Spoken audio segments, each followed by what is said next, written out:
darlings. So today's video is all about my travel planning. So if you have been watching, we've seen Jamaica this year, we've seen a couple road trips, we've seen, you know, some of my favorite trips. We've seen Italy, we've seen Cabo, we've seen, I didn't show y'all Napa, but that's coming. But so how do I plan for travel? So I'm gonna give you guys some of my tips, you know, some of my wanderlust travel tips and how I plan a trip. And that's everything from budget, what I look for, airline tickets, hotels, resorts versus Airbnbs, packing trips. I'm going all in. So if you think you need to get out and do a little bit more traveling, or if you're like, hey Lynn, how do y'all do all this travel? How do you plan it? How do you prep for it? Stick around, watch this video, and also hit that subscribe button and let's talk about it. How do I plan these trips? I am a travel lover, if you don't know. Like, if I could be on a vacation every week, I would be. And I'm a dreamer by nature, if you don't know. Like, I literally will see something and I'll be like, oh my God, where is that? Like, I need to go. So I have a couple places on my wish list. I have a couple of like dream trips that I'm planning on going to. And I also like love to, you know, see new locations and new resorts, and I love to do research on where it's located, what's close to it. So there's so much fun stuff here. But how do I plan a trip? And so a lot of people either tend to plan trips by themselves, which that's me. That's what I do. I love like the planning aspects. Like, I love looking up the city, seeing where it is. Hey, how much are flights? How do I get there? Like, do I know anyone that's been? Like, ask them about it. What do they think? So I would say there's a lot of people out there that prefer, of course, because it's hard to search for travel. Like, there's a couple of people, of course, I know that use travel agents or travel booking companies, but it's fun for me. So if you do, you know, feel like, hey, that's too much, I can't do that, Lynn, then I would absolutely say, hey, go for a travel agent or a booking company that can plan the trip for you. We did do that for Italy just because it was our honeymoon and we wanted a couple of different spots. Like, we wanted a mid-level hotel for Rome that was in the city. We also wanted something that gave Tuscany vibes and was romantic. I found that actual hotel in Tuscany, so Monteverdi was a Lynn find, but the travel agent was very flexible on saying, okay, so you like this hotel, now what other hotels do you like? And so she would send me like images and pictures and links to these other hotels for me to choose. So I think if you're going on a, you know, European, Switzerland, Ireland, you know, if you're going on a trip and you're going pretty far and you're going to stay there for 7 days or more, and you feel like you don't know the country, you don't know the language, you don't know, you know, the conversion rates for money, that's when I feel like a booking company or travel agent does amazing jobs for you. Now, if you're, you know, in the US, the Caribbean, Hawaii, Canada, it's a lot easier because we can gauge it a little bit more. But for Italy, I absolutely chose a travel agent. I'm not sure if I would do that again, even though they were amazing, but they do take a huge chunk. Not saying everybody does that, but hotels versus Airbnbs. Don't be mad at me, y'all, but I love a hotel, I love a resort. And I would say I'm probably a hotel snob, because if I'm looking at a trip, and most people may, you know, not most people, some people may say, hey, I'm that person that's like, hey, my room and my, you know, my venue that I'm staying at must be amazing. You have some people, it's like, it doesn't matter, we're not gonna be in the room. I've heard that. I totally understand, hey, we're not gonna be in the room. But for me, like, the room is also a part of my vacation. The room is absolutely a part of my vacation. So I'm looking for a hotel that's not as crowded. So I don't really like big resorts because I don't know, it's not just been a COVID thing, but I don't want to be around a million people. So I tend to go for smaller boutique style or brands that are a little, off the beaten path, just because I feel like there's not going to be that many people there, because I want to feel like I have, time to get on the elevator and not have to wait for 30 people. I want to get to the pool and sit on a lounger or a cabana, and I don't have to worry about waiting for somebody to take a spot or reserve it. I just wanted to be there. I want easy breezy. Like, how many of y'all want easy breezy on vacation? Like, life is hard enough. Like, working on a day-to-day is enough. And vacation, I just want to be easy. So I totally understand why some people choose Airbnbs, because especially if you're traveling with a lot of people, it's just easier. But the one thing I think for me that doesn't work for Airbnb is I don't want to cook, first of all. I don't want to clean. Like, when I get there, I don't want to have to clean it up when I leave. I don't have to, do all that stuff. And there has been a couple of Airbnbs that I've stayed at, and I thought the owners were amazing, but there's some things there that I'm not okay with. Like, I want to make sure I feel secure in another country, especially, like, let's say it's a girls trip. Like, I don't want to be on a property and feel like we're not totally safe and like somebody can just, pop on in and steal our stuff. That right there doesn't work for me. So especially for international travel, like, I always want to make sure there's a gate, there's a security guard, there's some, protection. I don't know if they paid off the cartel and said, hey, don't touch this hotel. For me, that works. If part of my money is going to my security, cool, fine with me. Not saying I agree with the cartel, y'all, but I don't want no surprises, especially not on vacation. No surprises, thank you. So that's the only thing I think I get stuck with sometimes, because I love Airbnbs because you have your own private pool, and then you have, like, all the rooms. So I would say the most I've gone, I guess, on an Airbnb, or the craziest I've gone would be like a cabin trip. Like, those I can do just because they're, off the beaten path anyway, and chances are there's not gonna be a bunch of restaurants and places to go, so you're chilling in the house. Flights. How do I book my flights? How do I plan my travel based on flights? So I will say I am a Delta girl through and through. I'm loyal, even though they have this sometimes. But yes, I am Delta. I'm a Delta girl. I've flown, other airlines, but Delta takes very good care of its customers. And even other, airlines that fly on behalf of Delta tend to know if you're a Delta, Sky Miles customer. They also know to take care of you as well. I mean, I love some United and some Southwest or some Virgin or some Air Canada, but I'm always gonna go for Delta first. And that's also too, one of the benefits is my husband is a Delta Silver Medallion member, so we fly with free bags, free checked bags. They upgrade us usually if there's room on the plane, and that's probably, I think, 60 to 70% of the time. If there's open space, first class, Delta Comfort. You can tell. What we usually do is, prior to booking, we just look and see how full that flight is to help us determine, hey, are we flying first class? Are we flying Delta Comfort? So it helps us choose, hey, if I book a Delta Comfort and there's 15 seats open in first class, it's a big chance, depending on where we're flying, if it's not a popular spot, that we'll get, bumped up to first class.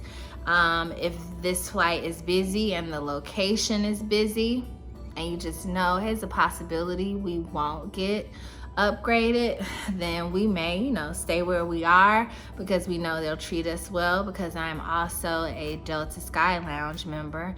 So we'll be well taken care of in the Sky Lounge. But you know, there are some opportunities where you still will get some upgrades, which is amazing because Delta's customer service is usually on point.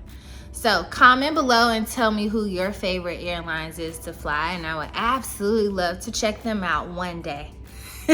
So for Delta, the Sky Lounge is amazing, y'all. Like, if y'all haven't tried it, I would absolutely say just to give it a shot, just buy it one time.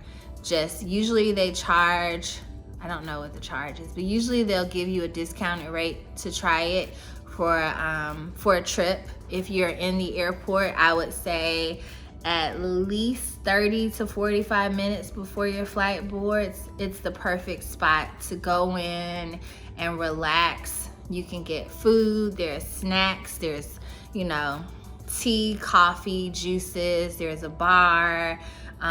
There are very clean bathrooms, which is important to me. There's showers in some. There's lounges, there's magazines and newspapers, and it's very huge depending on where you are. And they're usually, of course, in the Atlanta airport, they're everywhere. But I would say the only place I've ever traveled and there wasn't a Sky Lounge would probably be the smaller airports in the Caribbean. But it's all taken care of, like it's all free. So you pay your membership and you literally eat and drink and lounge for free, and then they call over the intercom and let you know when your flight boards, and then you walk out. So instead of sitting in the terminal waiting for everyone to board, you sit in the Sky Lounge, and then once it's time to board, you walk out of the Sky Lounge, jump in line, get on the plane. Nothing better. Love it. So for me, that was just definitely like a splurge recently, because I was just like, I don't want to sit with everybody. Is it just me? I was like, especially now, like where everybody doesn't want to sit close together and there's not a lot of seats, especially when people wearing masks. I know I'm a germaphobe, but like when people wearing masks and everybody was just all close, it just gave me like super anxiety. So it's just like, how can I avoid being around all these people? The plane is already enough that, you know, you got to do all this stuff and wear a mask. And I was just like, what is the best way? So COVID made me be a Delta Sky Lounge member, because I was just like, I don't want to sit with everybody. I don't want to sit here. I don't want to stand, and I don't want to have to look around and see where my seat is. No, I don't want to do it. I don't want to do it. So another tip, especially now, even though the airlines and places have, you know, taken down the rules just a little bit, there are some spots that you need to do a lot of research on just to make sure what's open, you know, when you get there, what you need to take prior to travel as far as COVID testing. Do you need to be vaccinated? Do you need to be fully vaccinated? Do you need to test 2 days, 3 days before? Are you gonna have to test at the resort?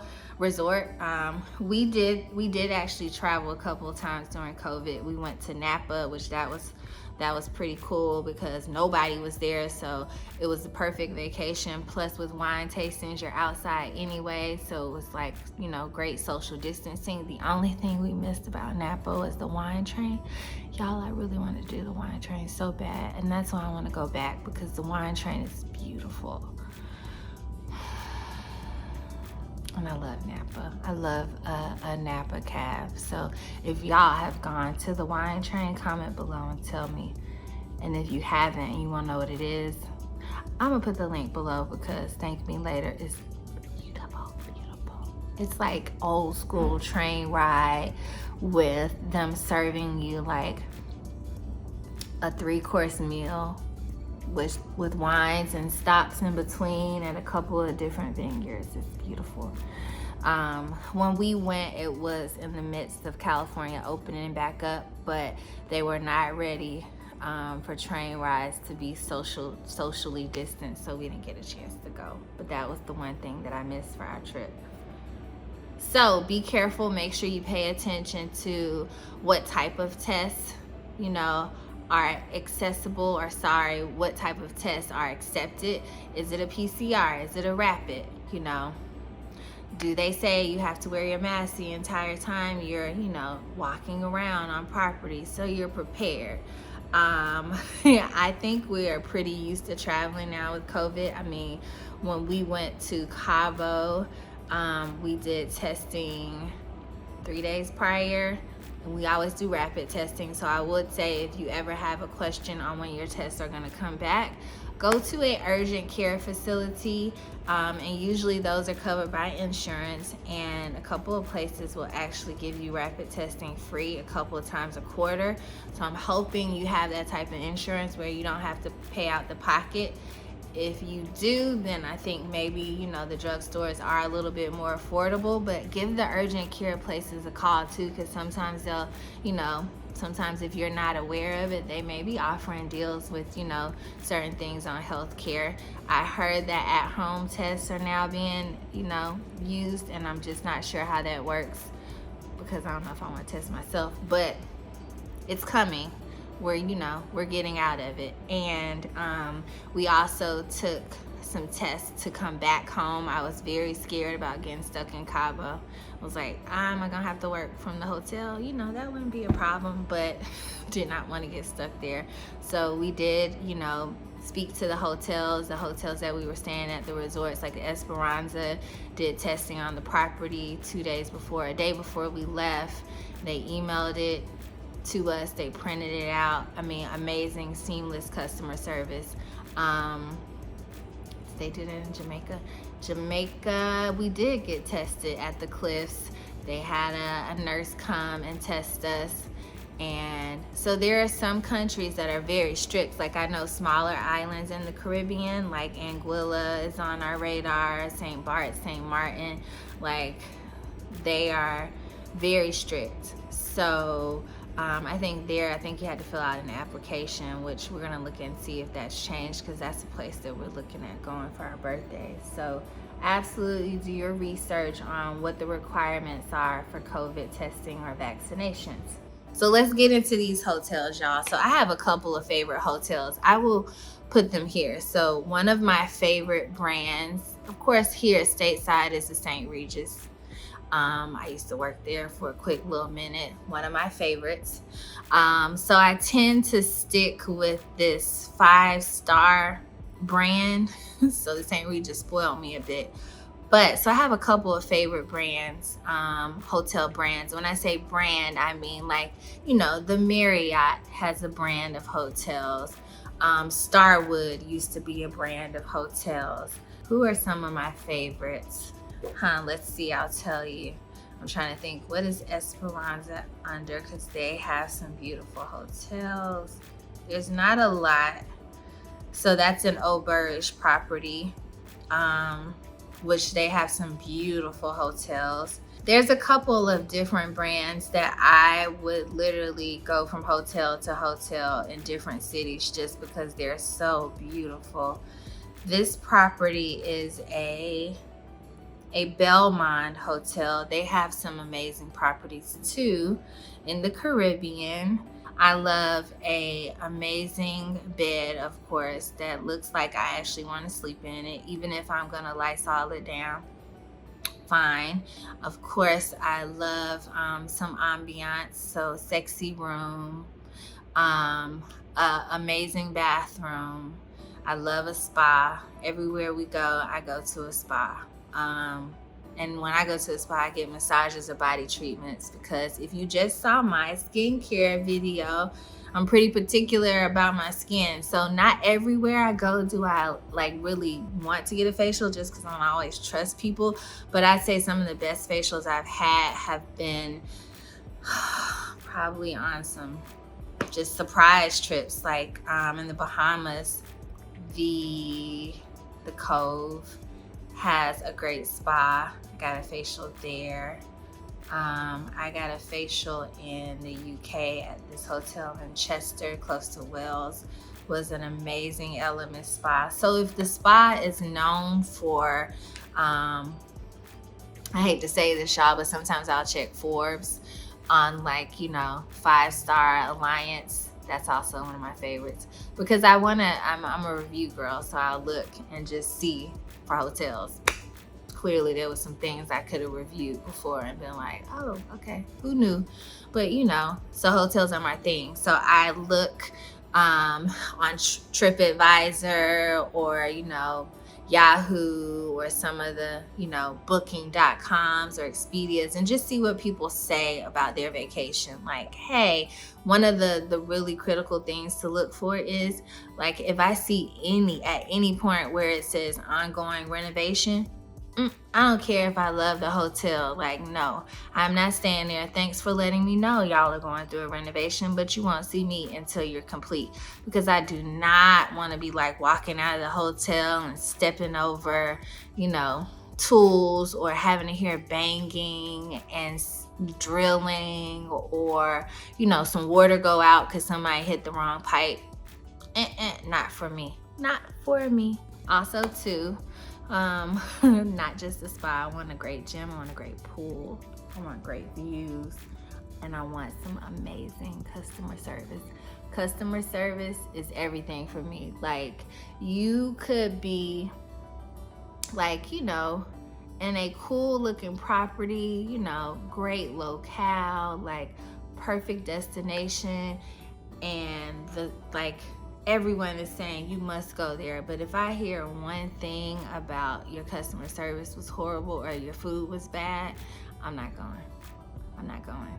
Because I don't spend all this money to go relax, to be treated less than I deserve. So set a standard, y'all. Don't deal with bad customer service. Do not accept it, because there's too many hotels out there that will treat you guys amazing. And especially just, tourist value, like, make sure you bring cash to tip, because these people are working hard for you. So tip. And when we say tip, I mean tip your bellhop that does your luggage, tip your concierge, the front desk person is checking you into your room, tip your maid that's cleaning your room, your housekeeper, tip if you have a butler on the property, a villa manager, tip them. Your drivers, tip them. They look out for you. They definitely do. So we're almost getting to the end, but trips, places that I want to go to. So let's talk about it. Comment below where are your must-haves, where are your dream destinations. So for me, that's Greece, that's Seychelles, that's Switzerland, that's the south of France, that's Paris. Like, for me, like, I'm sort of a tag on like trips. So like, if I'm in France, I'm in Paris, I want to stay for a couple of days, maybe 2 weeks, because if I'm there, I'm gonna also want to go to Monaco, I want to go to Nice. I got a couple stops. Recently on the list, I saw this beautiful hotel in northern Italy. I absolutely want to go to Lake Como. I want to go to Milan.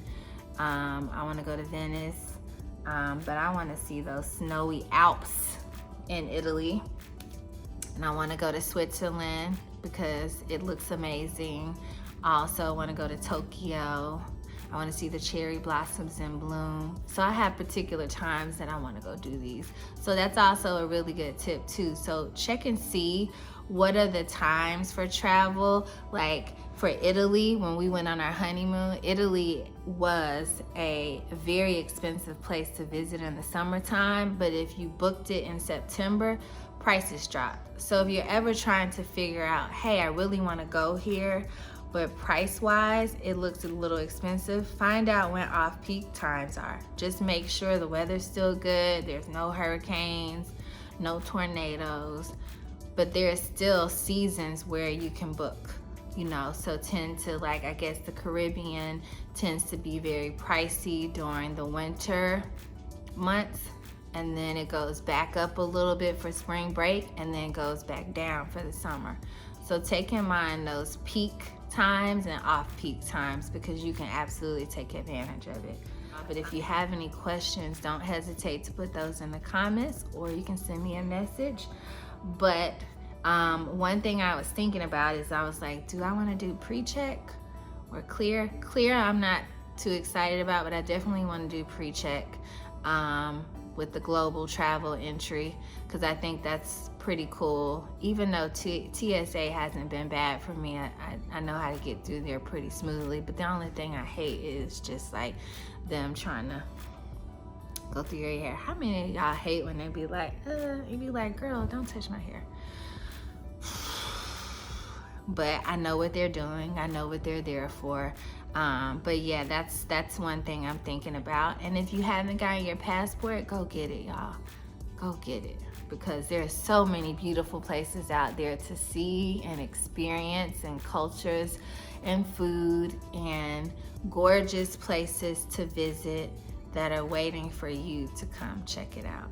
So it was great chatting with y'all. I look forward to some more travel videos. And if you have any other travel videos or questions that you have or tips, I know I did have a packing video for Jamaica, so don't forget, I'll link that below.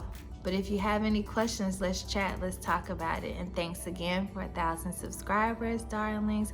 Love y'all so much. Enjoy your afternoons. Mwah. See ya.